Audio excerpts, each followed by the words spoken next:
Dire, je suis content que Sarah a chanté ce cantique. Vraiment, je suis content qu'elle l'a chanté.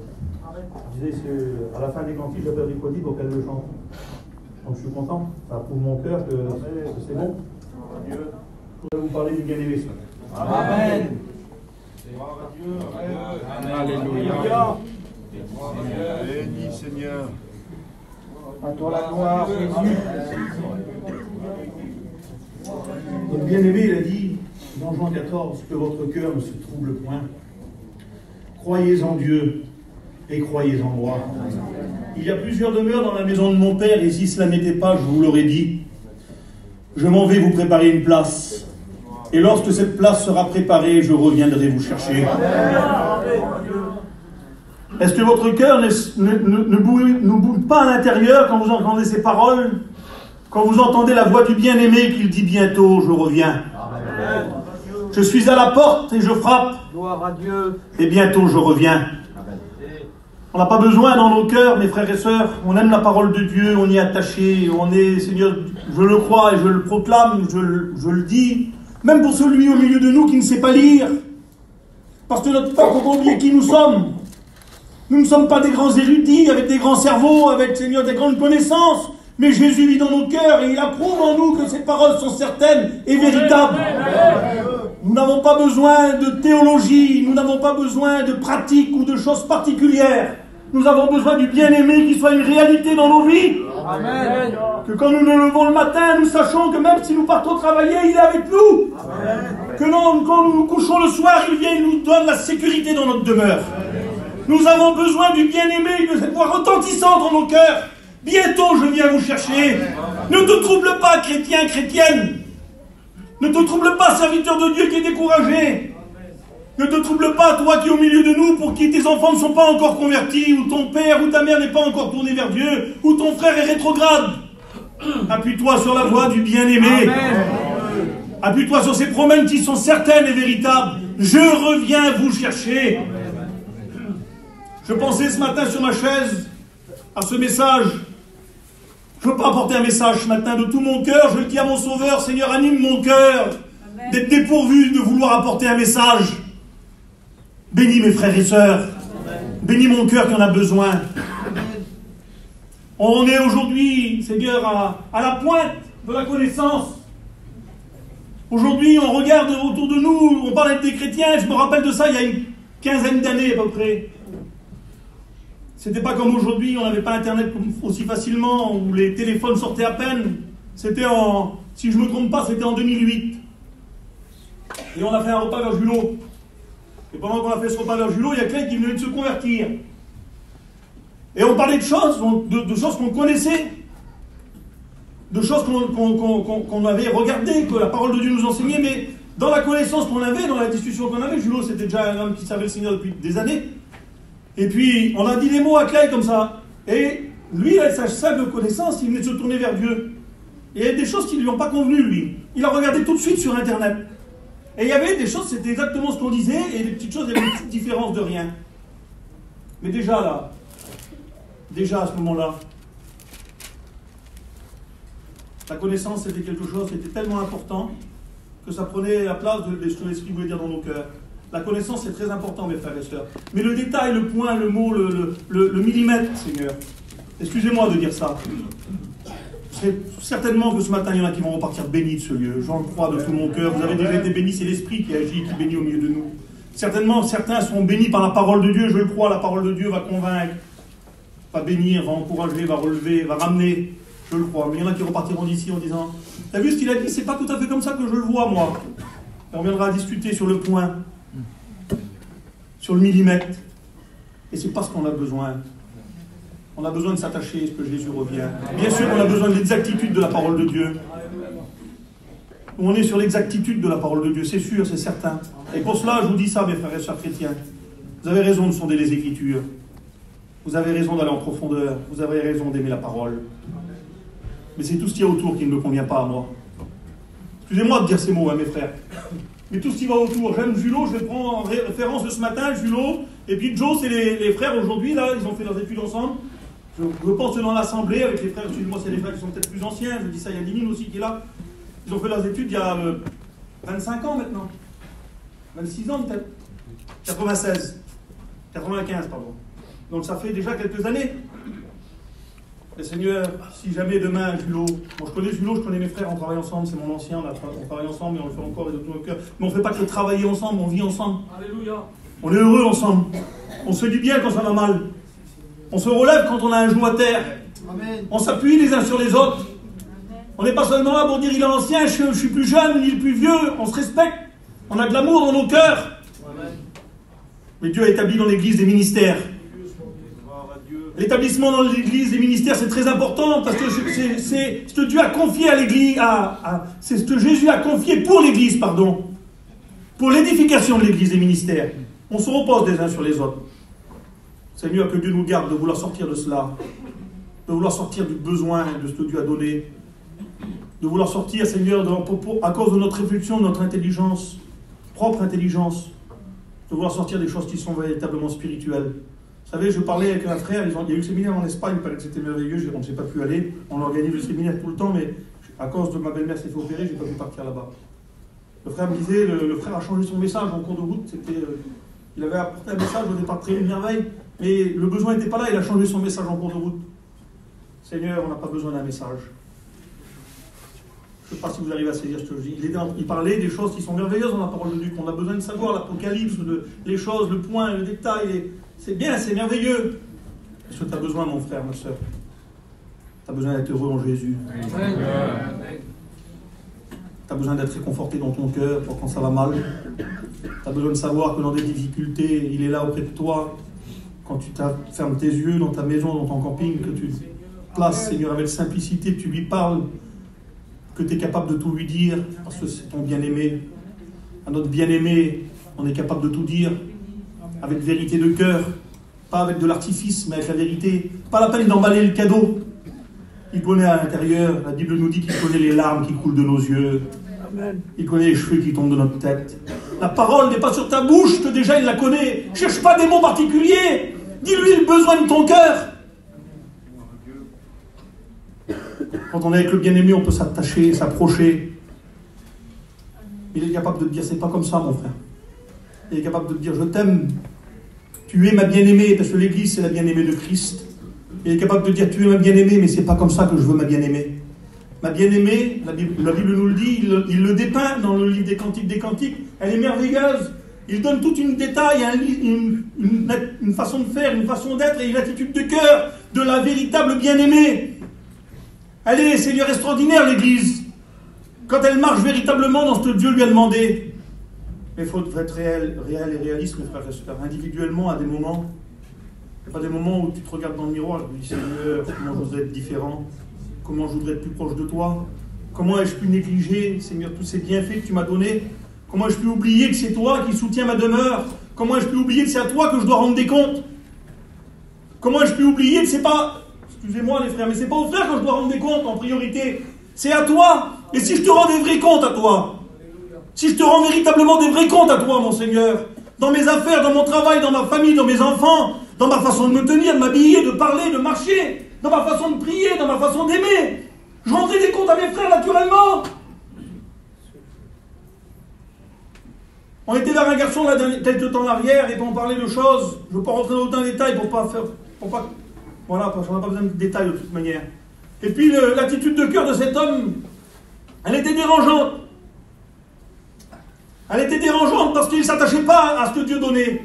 Et il disait, lui, qu'il n'avait pas besoin d'être attaché à une église, qu'il n'avait pas besoin d'être attaché à un ministère, ou qu'il n'avait pas besoin d'être attaché, Seigneur, à ses frères, si vous voulez. Il pouvait être flottant, allant de droite et de gauche. J'étais obligé de lui dire, avec mes frères, on est obligé de lui dire, mais ce que tu dis, c'est très dangereux. C'est le contraire de l'écriture. Donc en faisant ça, tu vas à l'encontre de l'écriture, parce qu'il voulait, et c'était, humainement parlant, il a raison. Humainement parlant, Clay, il n'est pas supérieur à moi, je ne suis pas supérieur à lui, on est des hommes. Humainement parlant, les anciens qu'on met en avant, puis qu'on honore, parce que le Seigneur, c'est de vrais anciens, puis qui marchent bien avec le Seigneur, et qui conduisent bien, on les honore, mais on n'honore pas l'homme en lui-même. On honore ce qu'il vit dans son cœur, et ce qu'il met en avant. Seigneur, si les prédicateurs commencent à mettre en avant ce qu'ils sont, Seigneur, balayez les prédicateurs. Mais si les pasteurs mettent en avant Jésus-Christ, Amen. Si les pasteurs mettent en avant la parole de Dieu, Amen. Vous devez être soumis à la parole de Dieu. On a besoin les uns des autres. Dans notre assemblée, dans nos églises, dans notre mouvement que nous sommes aujourd'hui, Vie et Lumière, nous ne prenons pas le mouvement pour dire on va mettre en avant le mouvement. On met en avant ce qui vit dans le mouvement. C'est Jésus-Christ qui établit et qui bénit. Mais ne nous trompons pas de but, ni d'un côté ni de l'autre. L'autre jour, je disais un mot simple, et je le pensais, et ça me donne. Je n'ai pas prévu de vous dire ça, mais je vous le dis. Je disais ce mot derrière l'estrade. Je dis, c'est pas parce que tu sais mieux faire, mon frère, qu'il faut tout que tu fasses. C'est vrai ça. Mais ça va dans les deux sens. C'est pas parce que toi tu sais moins bien faire que moi qu'il ne faut pas que tu fasses non plus. Parce qu'il y en a certains qui vont dire quelle prière qu'il a mis là-bas. C'est toujours lui qui prie, on en a marre. Ah oui, il a une belle prière, il prie toujours. Mais pourquoi tu ne pries pas toi-même que tu as une prière qui est moins belle? Le Seigneur ne regarde pas la beauté du mot. Le Seigneur regarde au profond du cœur, à ton besoin. Tu n'as pas l'habitude de prier, prie. C'est pas parce que les autres le font aussi tout le temps régulièrement et qu'ils se sont attachés à ça, et ce sont des bonnes choses, que toi tu n'as pas le droit de le faire. C'est pas parce que toi tu sais pas placer une chaise que tu n'as pas le droit de la placer, place la chaise. C'est pas parce que ma soeur, tu n'as pas l'habitude de venir nettoyer l'église le lundi que tu ne dois pas venir demain. Et même si Seigneur t'es fatigué, même si tu es âgé, ou même si tu ne sais pas nettoyer, je ne sais pas, moi dans notre peuple on sait nettoyer je pense. Viens quand même. Chrétien, chrétienne. C'est pas parce que tu n'as pas l'habitude de donner ton offrande comme il faut, comme il disait le Jules tout à l'heure. C'est pareil, il y en a d'autres qui donnent. Donc donne ton offrande. Témoigne. C'est pas que tu n'as pas un beau témoignage, tu le dis dans tes mots, je ne sais pas témoigner. Excusez-moi, mais moi je ne m'excuse pas, je le dis avec fierté. On était sur un marché il y a 22 ou 23 ans, j'étais jeune chrétien. Puis je parlais avec Popol et puis je disais à Popol, je ne sais pas témoigner Popol moi. C'est difficile pour moi de témoigner à quelqu'un comme ça, je ne sais pas le faire. Il m'a regardé. Pratiquement tout le monde ici connaissait comment était Popol. Comment tu ne sais pas témoigner? Mais non, je ne sais pas comment faire. Il a arrêté une dame. Madame, venez voir. Elle a arrêté comme ça. Vous connaissez Jésus, madame? Non. Témoigne à la dame là. J'étais saisi, j'étais jeune chrétien, j'avais 22 ans, c'était troublant. Mais tout d'un coup, je l'ai témoigné. Et j'ai vu que la dame était touchée. Alléluia. Et j'ai compris, Seigneur, qu'on n'a pas besoin d'être un grand pasteur pour faire l'œuvre de Dieu. Merci pour les grands pasteurs. Mais un simple chrétien, c'est pas simple un chrétien. Jésus vit dans son cœur, le Saint-Esprit vit en lui. Dieu vit en lui les malheurs. C'était dit ce matin sont en lui. Tu peux témoigner, mon frère, ma soeur. Tu peux dire que Jésus est vivant. Tu peux le proclamer autour de toi. Tu peux faire un petit café dans ta maison, appeler des amis qui ne sont pas chrétiens, leur dire de venir. Pas leur parler du travail, du commerce, du tapis. Pas leur parler de, je sais pas moi, de plein de choses, des vacances ou de je sais pas quoi. Seigneur, t'engages ta conversation tout simple. Puis tu parles de la réunion qui était belle mardi. Tu parles de la prédication de l'homme jeudi. T'encourages. J'ai écouté ce mot-là hier, quelqu'un disait ce mot-là. Un chrétien découragé, quelqu'un qui n'était pas chrétien d'aller en Israël. Seigneur, dans mon cœur, ça me faisait du mal. Comment c'est possible? Comment c'est possible? Même si je pense que c'est. Même si je penserais, Seigneur, c'est une folie de le dire, mais même si je penserais que ça ne sert à rien. C'est pas ça du tout, je vous encourage à y aller. Si ceux qui peuvent aller, allez-y. C'est une merveille, vous allez vous régaler. On marche sur les traces de Jésus, les frères prêchent la parole de Dieu, on est en communion pendant une dizaine de jours, nous disons on revient là, Julot et Noudal s'ils en reviennent, les frères ils y repartent. Oh, Seigneur, c'est bon nos voyages, il se passe des bonnes choses, c'est pas des vacances. On va à la rencontre, Seigneur, pour être plus proche de notre Seigneur. Mais même si je penserais que c'est pas utile, même si je penserais que les séminaires ça sert à rien, tu peux pas dire de ta bouche, vas-y pas. C'est pas possible quand même. Chrétien, chrétienne, comment tu agis, comment tu marches? Ton langage, vous savez, la Bible dit ça, votre langage vous fera reconnaître. On n'est pas attaché à des titres, on n'est pas attaché à un mouvement, bien qu'on y est attaché. C'est à double tranchant ce que je dis, mais il faut que vous compreniez ce que je dis. C'est pas ça véritablement notre attachement. Notre attachement des titres, du mouvement, de la position dans l'église ou de la position dans ton foyer, et parce que tu marches droit avec Jésus. Et à partir de ce moment-là, tu as n'importe quelle dénomination. Si tu marches droit avec Jésus, si tu es intègre dans ce que tu fais, dans ce que tu vis, si tu travailles pour l'œuvre de Dieu, si tu encourages l'œuvre de Dieu, si tu soutiens l'œuvre de Dieu, le reste, ça suit. Mon frère, ma soeur, je pensais à cet homme. Je pensais à Jacob. Jacob, il a perdu son garçon. On lui a dit que son garçon était mort. Et puis il a vécu comme ça pendant des années, dans la difficulté, dans la souffrance. Et le cœur de Jacob a tellement été meurtri tellement été dans la difficulté, dans la souffrance et dans le découragement fort, il s'est enfermé sur lui-même. C'était un mensonge. Son garçon n'était pas mort, ses frères l'avaient vendu en esclavage. Et Dieu a été divinement avec son fils pendant toutes ces années, parce qu'il y avait un plan derrière cela. Et derrière cela, à un moment donné, je ne vais pas rentrer dans tous les détails de cela, mais à un moment donné, Joseph se révèle à ses frères et envoie chercher son père et lui dit qu'il faut qu'il le ramène en Égypte, parce qu'à ce moment-là, avant Pharaon, avant l'esclavage, avant tout cela, il y avait des promesses qui étaient faites pour le peuple de Dieu. Alléluia. Et qui étaient en Jacob. Et quand il vient voir ses enfants, ses garçons chercher son père, il revient avec un char, il revient avec des présents, avec des biens, et puis ils vont parler au père. Puis je vous le lis. On peut lire la parole de Dieu. Alléluia. En Genèse, au chapitre 45.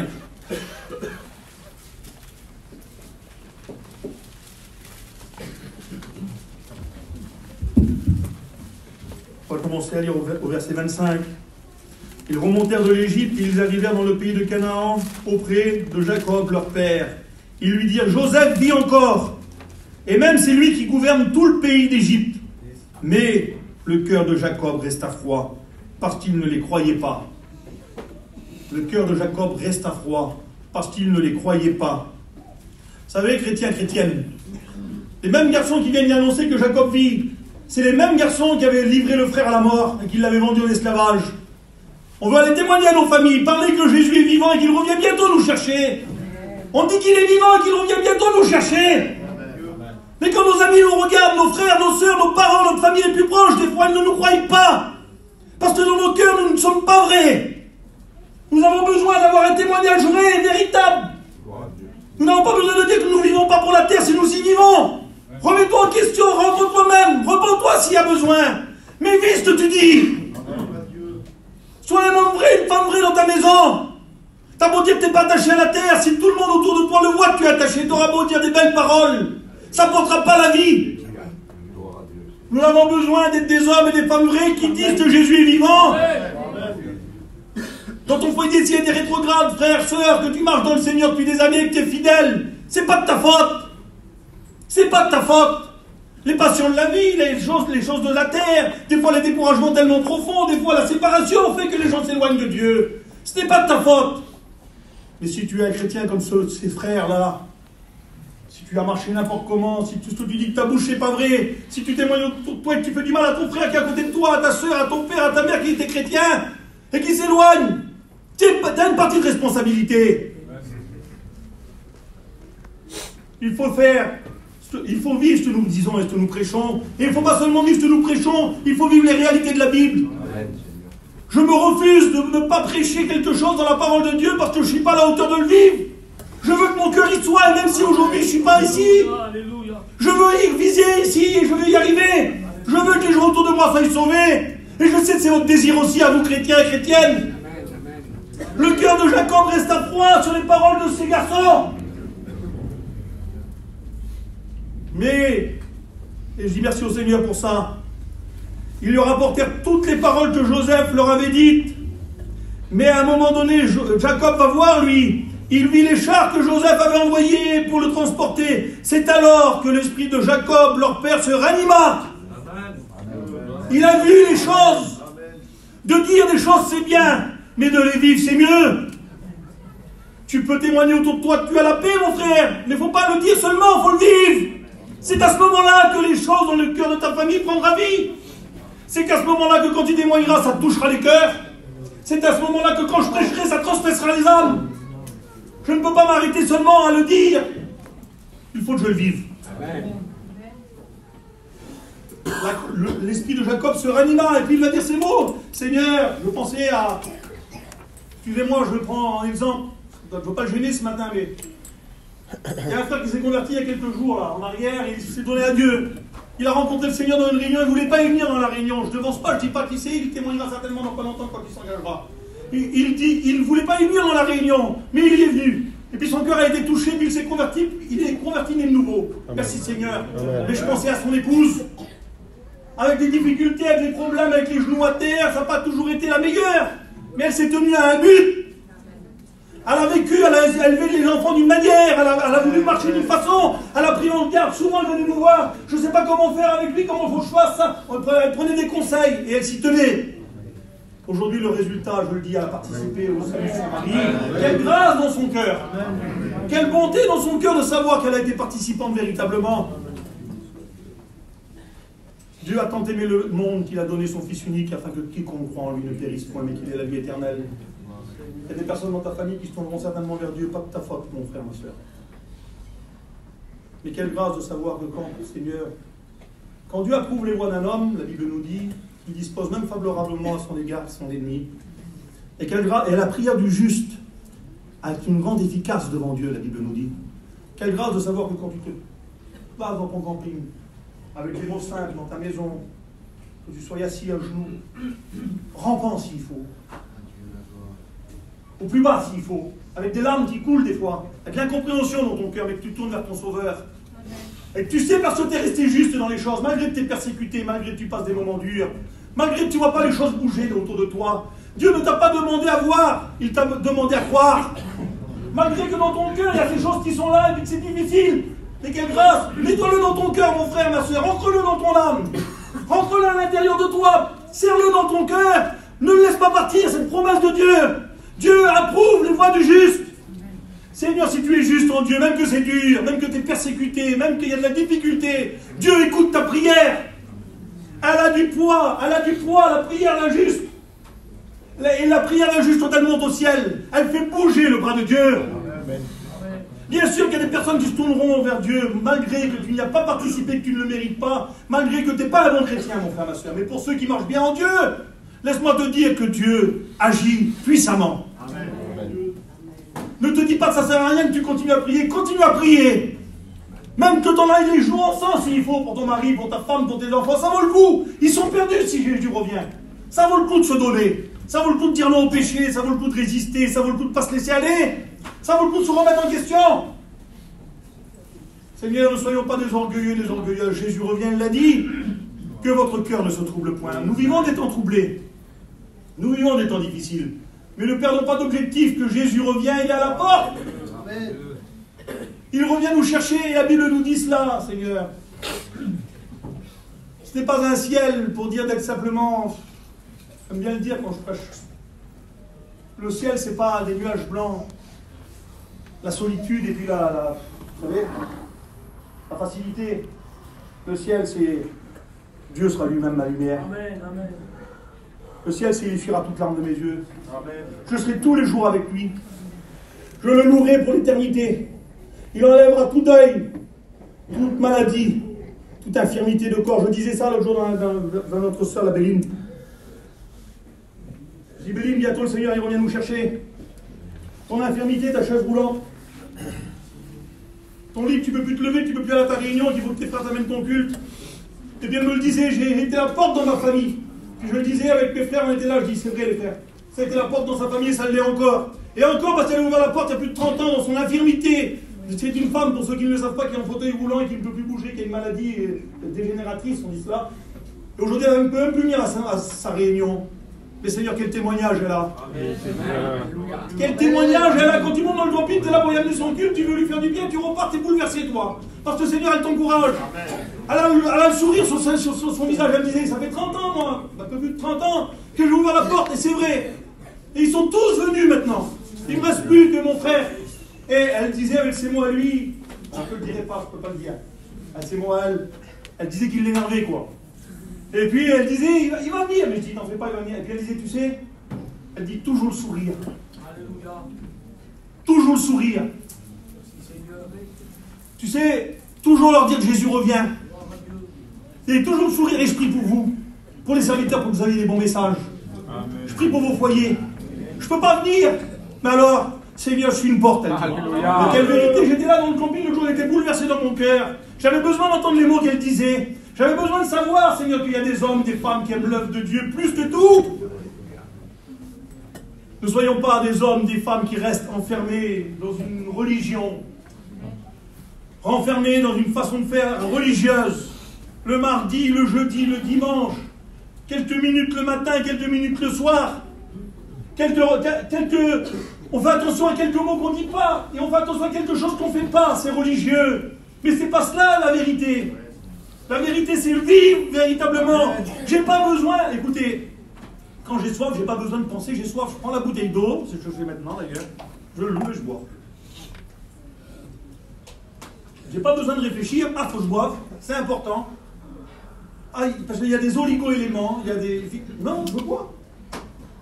T'as pas besoin de savoir, est-ce qu'il faut que je dise ça ou pas je dise ça, tu le sais mon frère. T'as pas besoin de savoir si je dois aller là, si je dois pas y aller, tu le sais ma soeur. Est-ce que si je fais ça, ça plaît à Jésus, ça ne plaît pas, tu le sais quand même. Je te parle pas des choses tellement fines et détaillées que tu pourrais passer à côté, mais dans les grandes lignes quand même. Dans les grandes lignes quand même. Au niveau du caractère, au niveau de notre façon de vivre, notre façon de faire, on sait les choses. Jésus revient mes frères et sœurs. Il ne vient pas chercher une église, lui, avec des taches et des rides. Il ne vient pas chercher une église vieillissante. Il vient chercher une église jeune. Oui, jeune, pas dans l'âge. Je vois des anciens qui sont là. Je les regarde, ils ont un certain âge. C'est bien, mais il y a des hommes qui ont un certain âge, des femmes qui ont un certain âge, mais elles n'ont pas vieilli dans la foi. Elles n'ont pas vieilli dans la foi. Elles sont plus ferventes de cœur que bien des jeunes. Parce qu'elles sont attachées tellement à leur Sauveur et à leur Seigneur qu'elles le prient, elles le louent, elles respectent leur témoignage, elles soutiennent l'Église, elles soutiennent les serviteurs, elles soutiennent ceux qui marchent dans le Seigneur dans les difficultés. Seigneur Jésus revient. Amen. Seigneur Jésus revient. Amen. Il revient. Jacob, son esprit se ranima. Et il rentra, Seigneur, dans la promesse. Pas toujours facile de rentrer dans les promesses. Des fois, on voudrait rentrer dans les promesses avec la facilité. Ça ne se passe pas toujours comme ça. Donc bien souvent dans les promesses, il y a des difficultés. J'ai écouté le témoignage de René Zanellato. Il parlait il était rentré à un moment dans des pays difficiles à l'évangile, des pays islamiques. Et Seigneur, dans ce pays-là, il a fait une chute pendant qu'il était invité vers notre peuple.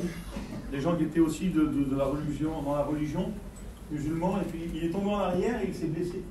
Il était paralysé. Sa colonne vertébrale, elle s'était brisée. Pardon. Sa colonne vertébrale, elle s'était brisée. Et il était paralysé là dans un pays hostile, au milieu de notre peuple qui ne voulait pas qu'on leur parle de Jésus du tout.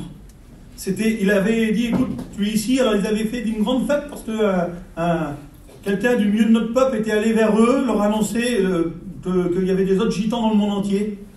Et ils ne savaient pas, ils étaient enfermés dans ces choses-là. C'était des hommes qui étaient placés, qui avaient une situation sociale dans ce pays.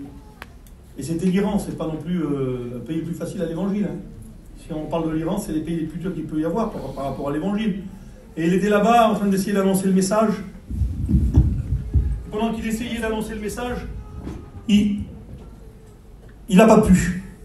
Les hommes lui ont dit, écoute, t'es notre ami, reste ici, parle-nous de nos coutumes ailleurs, parle-nous de notre peuple, parle-nous de plein de choses, mais parle-nous pas de lui.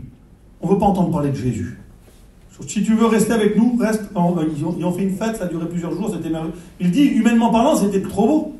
Mais je ne pouvais pas annoncer l'évangile, on ne pouvait rien dire, on était obligé de rien dire. On attendait que le temps passe. Et puis pendant qu'on attendait que le temps passe, pour ceux qui connaissent un petit peu René Zanellato, c'est un homme, Seigneur, il ne reste pas en place. C'est un homme, Seigneur, vous le connaissez ici, mais quand il est dans les pays à l'étranger, il fait un travail, c'est un monument dans l'évangile.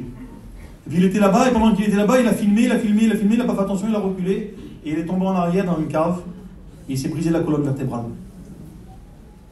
Seigneur, imaginez-vous un serviteur de Dieu de 55 ans à peu près, qui ouvre des œuvres dans le monde entier, qui a fondé des écoles bibliques, qui a établi des ministères, qui a, Seigneur, soutenu et défendu l'évangile. Tout d'un coup se retrouve, les médecins de là-bas disent, il ne marchera plus, sa colonne vertébrale est brisée, il faut le rapatrier, on l'amène à tel endroit en Iran, je ne saurais pas vous dire la ville, on l'hospitalise ici avant de le rapatrier. Il a refusé, il dit non, il dit je veux rentrer en France, rapatriez-moi en France. Et ça a duré plusieurs jours, le temps de tout mettre en place. Et pendant ce temps qu'il était là, brisé sur son lit, là, imaginez-vous les mots, les questions qui se sont posées en lui. Seigneur, je suis venu ici dans un pays si difficile parce que je pensais vraiment qu'il y avait quelque chose à annoncer. Mais Seigneur, voilà où dans l'état que je suis aujourd'hui, je ne vais plus rien pouvoir faire. Je vais être paralysé dans un fauteuil toute ma vie. Et puis le découragement était si fort sur lui. Sa femme à l'étranger ne savait même pas ce qui s'était passé. Il ne savait rien. Mais dans son cœur à lui, d'un coup, il a commencé à leur annoncer l'évangile. Et parce qu'il était blessé sur son lit, il a pu leur annoncer l'évangile. Il a pu leur dire que Jésus était vivant. Il a pu leur transmettre le message de Jésus-Christ. Et ça a duré comme ça, et par le respect qu'ils avaient pour lui, voir la souffrance qu'il avait, des hommes qui étaient très hostiles à la parole, ils l'ont écouté. Ils l'ont entendu le message. Et au bout d'un moment, il a senti en lui que la guérison venait. Je ne rentrerai pas dans tous les détails, mais il a senti que la guérison venait. Et il s'est mis à se lever. Et les hommes ont commencé à louer Dieu parce qu'il s'était levé, il avait vu le miracle là. Seigneur, pourquoi je vous dis ces mots? Parce que des fois, dans nos promesses que Dieu nous fait, on croit que c'est tout facile. Dieu a promis la bénédiction, mais il n'a pas promis la facilité. Il n'a pas promis que ça allait se faire en 3 mois, 6 mois, 1 an ou 10 ans, mon frère, ma soeur. Il a promis que ça se ferait. Crois que tu l'as reçu déjà. Tu le verras s'accomplir. Crois dans ta difficulté que tu es en train de passer, là, qu'il y a un désert que tu es en train de traverser. Et il aura un bout, ce désert. Et au bout de ce désert, tu auras la victoire dans ton épreuve. Et au bout de cette victoire-là, tu auras entraîné avec toi les promesses qui t'ont été données. Jésus est à la porte, il revient. Combattons le bon combat. Notre bien-aimé est merveilleux. Amen. Notre bien-aimé est merveilleux. Il a toutes les caractéristiques, Seigneur, que nos cœurs a besoin. Seigneur, la sainteté, la pureté, la vérité. Je pensais à ces mots, je ne voudrais pas être trop long. Vous savez, l'Église, c'est la fiancée du Seigneur jusqu'au moment de son retour. C'est ça, hein. La Bible nous dit, on est en promesse, l'épouse du Christ. Mais au jour d'aujourd'hui, véritablement, on est sa fiancée. Jusqu'au moment où il va venir chercher sa fiancée.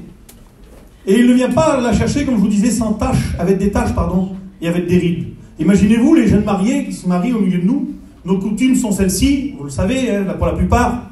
Et c'est Jimmy qui nous disait ça aux études. Le Seigneur, en vérité, la façon qu'il vient prendre son église et qu'il l'amène, c'est comment vous faites vous. Vous enlevez votre fiancée et vous partez. Mais Jésus va venir faire ça. Il va venir enlever sa fiancée, il va partir, il va la protéger, la mettre à l'écart. Et il va avoir le privilège des noces entre nous et Jésus. Seigneur, mais je m'imagine, moi, comment la bien-aimée doit attendre? Comment elle doit attendre? Je ne sais pas, mais il y a cette image, on l'a déjà écouté. Vous savez, les 2 aviateurs qui sont partis à la guerre, là, et tout d'un coup, ils ont tous les partis à faire une mission. Une mission, c'est la mort, au bout de la mission. Mais tout d'un coup, ils reviennent. Mais il y a les épouses qui sont là et qui attendent. Mais il y en a une qui est à l'intérieur, bien au chaud, avec tout ce qu'il faut, un café, un journal, tout va bien. Et puis il y en a une autre, Seigneur, qui l'attend avec impatience parce qu'elle se dit, est-ce qu'il va revenir? Est-ce qu'il va être vivant? Comment ça va se passer? Et elle est là, même malgré la pluie, malgré les difficultés, elle est là à attendre véritablement. Seigneur, comment ton cœur attend Jésus? Comment ton cœur attend Jésus? Est-ce que véritablement tu as envie qu'il revienne? Je te pose la question. Ça m'a déjà arrivé de poser la question à des personnes, moi, qui étaient... Bon, souvent, c'est des personnes... Excusez-moi, mes frères et sœurs. Il y a des personnes qui sont affermies, mais que leur fils, leur fille n'est pas chrétienne, leur père, leur mère, et ils voudraient que Jésus revienne. Mais Seigneur, ils souffrent parce qu'ils pensent que leur famille n'est pas encore convertie. Et ça se comprend, humainement parlant. Mais c'est le témoignage d'Enoch qui dit, à un moment donné, il s'est placé du côté de Dieu. Il dit, je sais que mon garçon aujourd'hui n'est pas sauvé, Seigneur. Mais je veux me placer du côté de la Bible et je veux dire, viens Jésus. Je veux me placer du côté des promesses et je veux dire, viens Jésus. Je ne veux pas freiner ton retour, Seigneur, je veux dire, viens Jésus. Et c'était son message le matin. Et là, à presque 1000 km de chez lui, pendant que lui prêchait la vérité de la parole de Dieu, et qu'il se plaçait du côté de la parole de Dieu. Son fils était bouleversé, était converti où il était. Plaçons-nous toujours du côté de la parole de Dieu. Alléluia. Plaçons-nous pas du côté de nos intérêts. Tu as le droit, mon frère, ma soeur, de souffrir pour ta famille. Tu le dois d'ailleurs. Tu dois pleurer même. Tu dois faire tout ce qu'il faut pour les sauver. S'il faut leur résister, il faut que tu le fasses.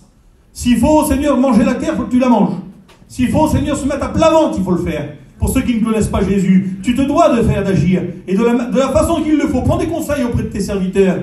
Prends des conseils auprès de ceux qui marchent avec le Seigneur. Quelle situation, comment tu dois agir et comment tu dois faire. Il y a des façons d'agir. Mais comment tu attends Jésus? Est-ce que tu l'attends véritablement en disant, viens Seigneur? Et j'ai parlé avec d'autres chrétiens, mal affermis, qui me disent, moi je n'ai pas envie qu'il revienne, le Seigneur, on est bien quand même. Mais c'est vrai ce que je vous dis. Hein. Je vous dis la vérité, c'est vrai ce que je vous dis. Mais en vrai, on est pas mal sur la terre. C'est bien qu'il revienne, mais on n'est pas pressé. Je vous promets que c'est vrai. J'étais même choqué, moi, quand je parlais avec des personnes, des amis même. Je leur disais, tu peux pas dire ça. Tu réalises pas ce que tu es en train de dire. Mais si, mais quand même, regarde, on est bien. Toute notre petite famille va bien, les enfants ça va, le commerce ça va, on est bien, on va manger un petit bout au restaurant, on va là-bas. Seigneur, comment t'attends Jésus? Jésus, c'est seulement être débarrassé de la terre alors. Jésus, c'est pas seulement être débarrassé de la terre, bien que ça en fait partie. Mon ciel, c'est Jésus, moi. Je veux aller en priorité au ciel. Je ne sais pas vous, mais moi, je veux aller en priorité au ciel pour Jésus. Amen. Après, la chose qui suit derrière dans mon cœur, de suite derrière, c'est de débarrasser de la terre. La terre, Seigneur, il n'y a rien de bon. Ah, il y a des bons moments. Alors, on peut les compter. Hein. Comptez les bons moments. Il n'y a pas un homme ici de 50 ans qui a la cinquantaine, pas un seul. Je suis sûr dans mon cœur de ce que je dis. Et s'il y en a un, viens me voir après, donne-moi le secret, voilà. Il n'y a pas un homme qui a la cinquantaine et qui peut dire la terre c'est facile. Ah, ça roule. Il y a un seul que je connais qui témoigne, c'est Samy, il dit la terre m'a pas fait de mal.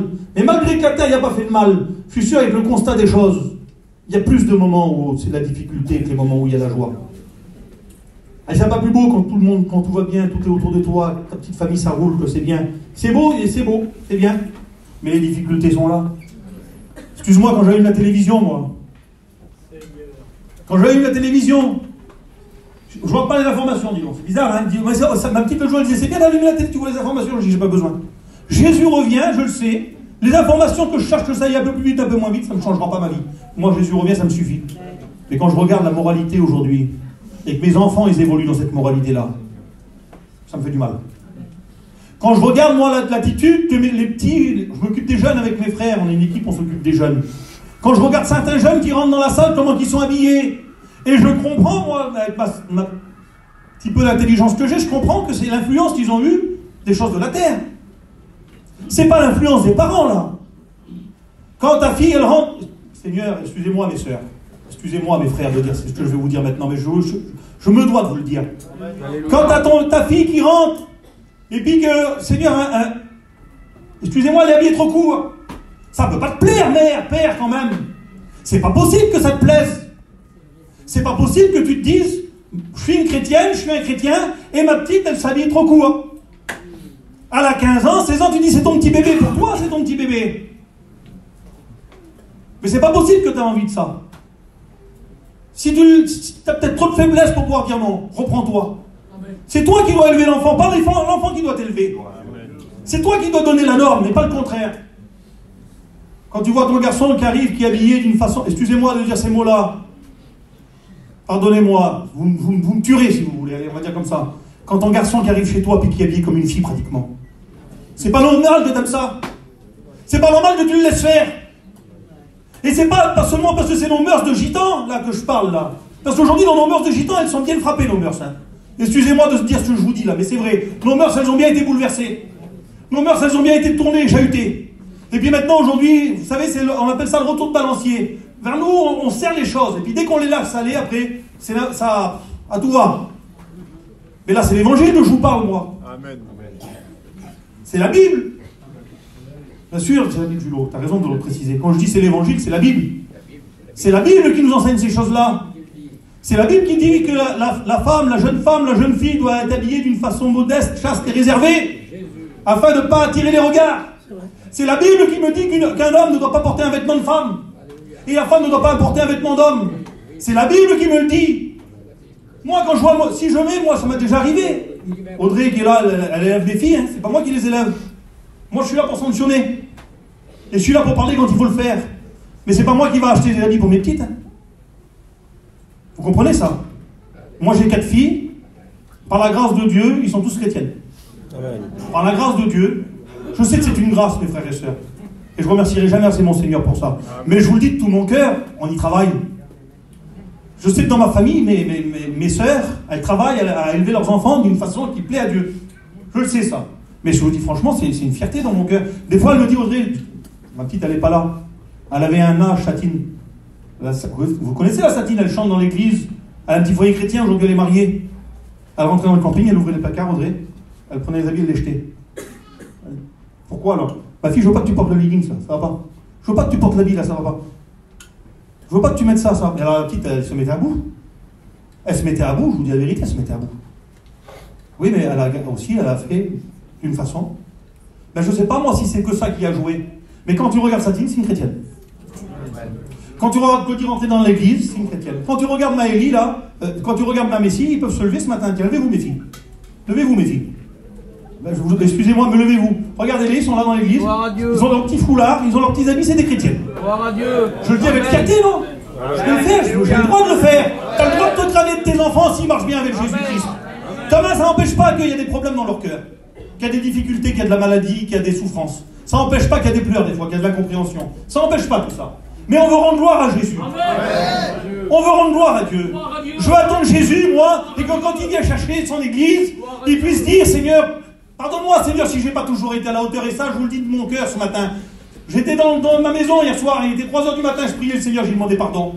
Je dis, Seigneur, je te demande pardon parce que je ne suis pas toujours à la hauteur. Je te demande pardon parce que je ne fais pas toujours ce qu'il faut, Seigneur. Je veux ta présence dans ma maison. Je veux dire, c'est toi qui prime en priorité. Mais je veux que quand Jésus vient chercher son église, il puisse dire, rentre, bon et fidèle serviteur. Tu as été utile en peu de choses. Rentre dans la joie de ton maître. Je veux qu'il puisse me dire comment tu travailles pour ton foyer, pour tes enfants, pour ta famille, pour ton Seigneur. Comment t'attends Jésus? Est-ce que tu l'attends à la façon du monde? Ou est-ce que tu l'attends à la façon de la Bible?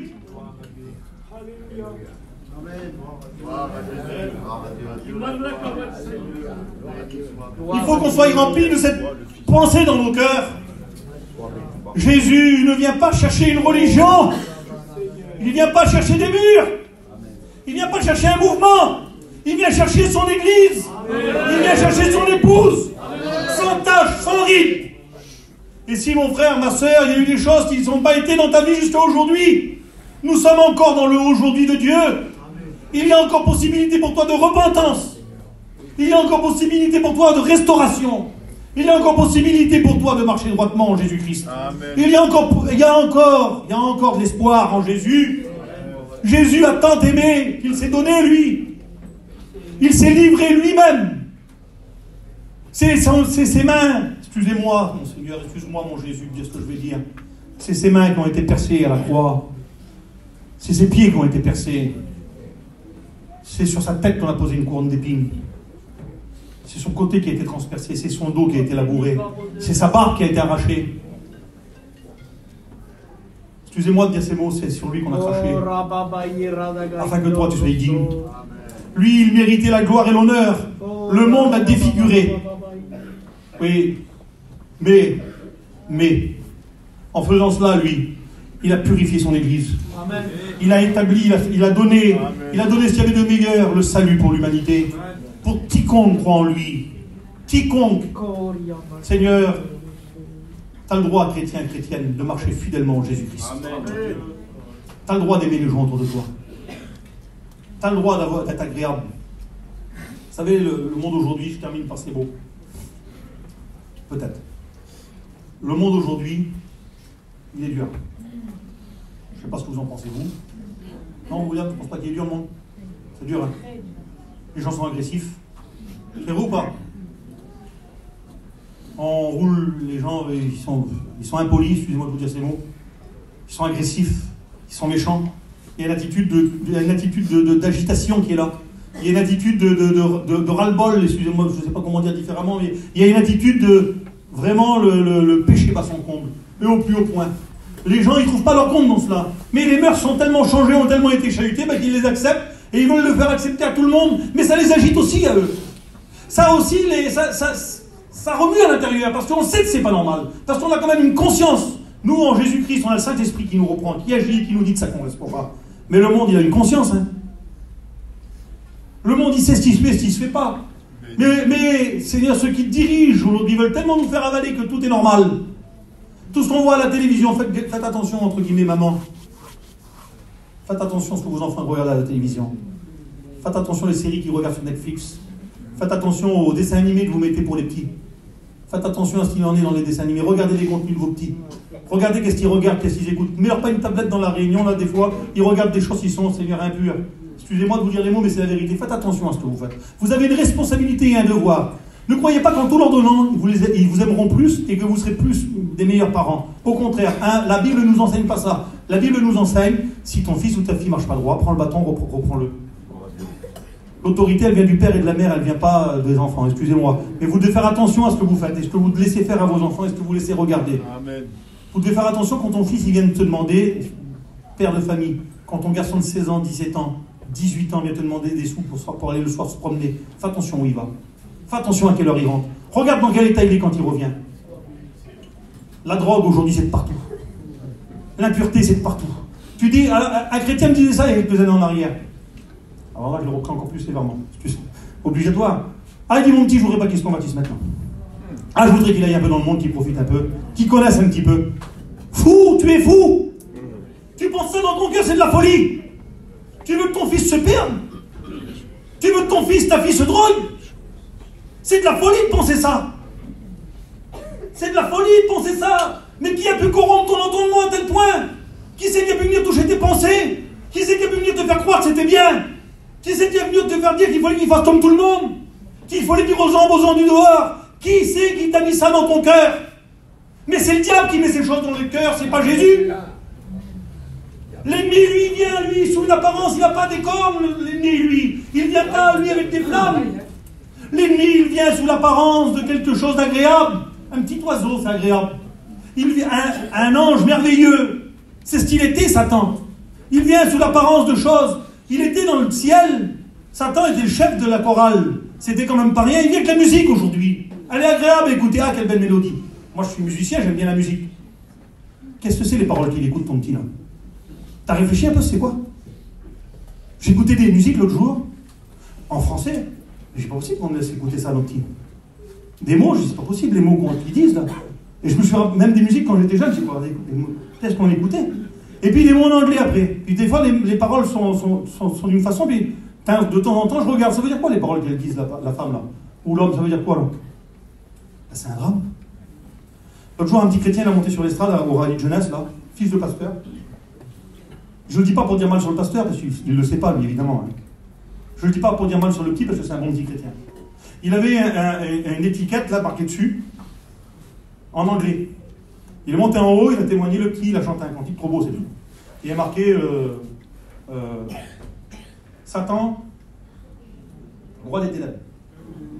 C'est ça que ça disait. Non, pardon, c'est démon, prince des ténèbres. Il a marqué ça en anglais dessus. Mais il ne sait pas, lui. Qu'est-ce que tu achètes à ton petit quand tu vas acheter un habit, quoi? C'est rien ce que je te dis là. Tu te dis là, non, c'est pas rien. Là, je te prends l'extrême. Mais des fois, il y a des choses sur... Vous savez, à l'époque, à un moment donné, on en parlait hier avec Tyrone, quand il y a eu ce drame qui s'est passé, c'est cet attentat qu'il y a eu là, avec Charlie Hebdo. Vous vous rappelez de ça? Un drame, ce qu'il y a eu. Il n'y a rien qui peut justifier ça. Et puis on a commencé à dire ces mots-là, certains ont commencé à dire, ben moi je suis Charlie. Vous vous rappelez de ça? On a commencé à dire ces mots-là, tellement que l'horreur de ce qu'avaient fait ces hommes était importante, on a commencé à dire ça sur ça. Et je me rappelle d'un serviteur de Dieu qui a monté derrière l'estrade, à un moment donné, c'est René Zanato, et dit, excusez-moi les frères, mais moi je ne suis pas Charlie. C'est grave ce qui s'est passé. C'est très grave ce qu'il y a eu. Mais je ne suis pas Charlie. Quand on regarde les publications qu'ils font, on ne peut pas dire qu'on est d'accord avec ça. C'est pas parce qu'il y a de la souffrance dans le monde qu'il faut se mettre du côté de la souffrance en laissant tout faire. Aujourd'hui, il y a certaines dénominations, certains mouvements qui voudraient se dire persécutés, il faudrait tout accepter. Ça ne marche pas comme ça. Hein. On doit se passer du côté de la vérité, mes frères et sœurs. On doit dire que le péché, c'est le péché. Et on doit dire honnêtement aux gens, ça ne se fait pas ce que tu fais. On doit dire honnêtement à ton frère, à ta soeur autour de toi, tu dois être un modèle pour pouvoir leur dire la vérité. Et il faut être assez proche aussi. Assez proche. Tu sais, quand tu dis à quelqu'un, quand tu es proche, je prends souvent cet exemple aussi, mais comme mes frères, quand je fais Clay, par exemple, j'ai vu Clay revenir l'autre jour, ça l'a fait sourire, mais j'étais vraiment content qu'il arrive. Vraiment, je n'ai jamais été aussi content de le voir, je crois. C'est bizarre ce que je dis, hein. On est tout le temps ensemble, c'est de la famille, puis on est des serviteurs de Dieu. J'étais vraiment content qu'il arrive. Vraiment, j'étais content, mais il faut que je sois proche de Clay pour lui dire, Clay, ça va pas. Et il faut qu'il soit assez proche de moi pour pouvoir me dire, oui, Morton, toi non plus, ça va pas ça. Quand on est assez proche les uns des autres, on peut se dire les choses. On n'a pas besoin de crier quand on est proche. Si je suis loin, si je veux parler à Piombo qui est au fond de la salle et puis que je prends pas le micro, faut que je crie, ça va Piombo? Il est au fond là-bas. Si je parle comme je parle là, il n'entend pas. Si je parle tout doucement, il ne peut pas m'entendre. Mais si je suis tout proche de lui, je peux lui dire, ça va Piombo? Tu vas bien mon frère? Il faut être proche de ses frères. On n'est pas toujours, vous savez, on n'est pas toujours assez proches les uns des autres. Mais il faut être proche. Jésus vient chercher son Église et individuellement. Nous sommes l'Église de Jésus-Christ et on a chacun compte à rendre compte pour notre part. C'est-à-dire que dans l'église qu'on est ici, là, le désir de mon cœur et le souhait de mon cœur, c'est que tous partent avec Jésus-Christ. Et je le crois, moi, que tous partiront en Jésus-Christ. Mais je suis conscient aussi que si on n'essaye pas de mettre en pratique ces quelques mots, là, moi j'essaye de vous dire des mots aujourd'hui. Mardi, il y a un autre pasteur qui prêchera. Jeudi, il y en a un autre qui prêchera. Dimanche, il y en aura un autre. Il y a les jeûnes et prières qui se font. Il y a tout ce qui se fait. C'est un ensemble des choses. C'est faut que ça soit ancré dans nos cœurs, l'importance de l'évangile.